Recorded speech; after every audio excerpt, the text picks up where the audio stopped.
first image of the secret wedding of British PM Boris Johnson and his wife have been released. The couple tied the knot at Westminster Cathedral in a small, private ceremony. A perfect end to a painful week for Boris Johnson. He married Carrie Symonds in secret with a small COVID-compliant ceremony surrounded by close family and friends.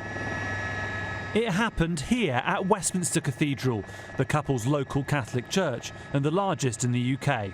A surprise for parishioners. It's lovely, lovely, lovely. For here, I got married yesterday in our church. Oh, lovely. Him getting married, it's good for him. It settles him down. He's got someone to go home to every day. I just think might also be good for his temperament. Although he's been married twice before, neither of the PM's previous weddings were Catholic, meaning this one was allowed. Their son was baptised here. Carrie's a practising Catholic, and so every Catholic has a right to get married in their local parish. They go to the priest has to determine whether they're free to marry, so they look at Boris Johnson's previous marriages and that they're not recognised as Catholic marriages in the Catholic Church, and so they're free to get married as they have been. Was it nice? Today, Boris Johnson's sister was saying nothing as the messages of congratulation began. I want to congratulate the Prime Minister and Carrie Symonds on tying the knot.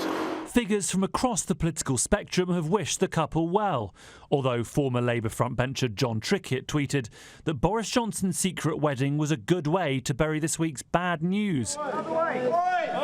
Before divorcing second wife Marina Wheeler, Boris Johnson started dating Carrie Symonds, a former Conservative press officer and special advisor. Within months of moving into number 10, they became engaged, and their son Wilfred was born last April. One of the Prime Minister's biographers argues a surprise wedding is typical.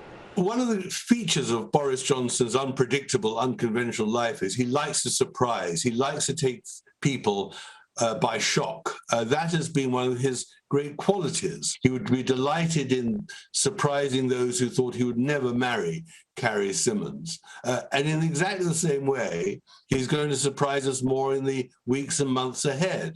The question is always whether the surprise is for the benefit of the country or not. After yesterday's ceremony, a small reception was held in the Downing Street garden with bunting, lanterns and a barefoot bride. The open-sided marquee, a teepee and a ring of hay bales were still visible today.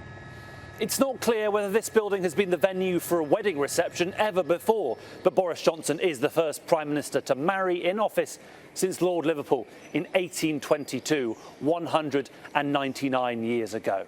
Sources have, though, confirmed Carrie Symonds will take her new husband's surname. She'll now be known as Carrie Johnson. The celebrations, though, are far from over. Mr and Mrs Johnson will host a larger wedding celebration and have their honeymoon next summer.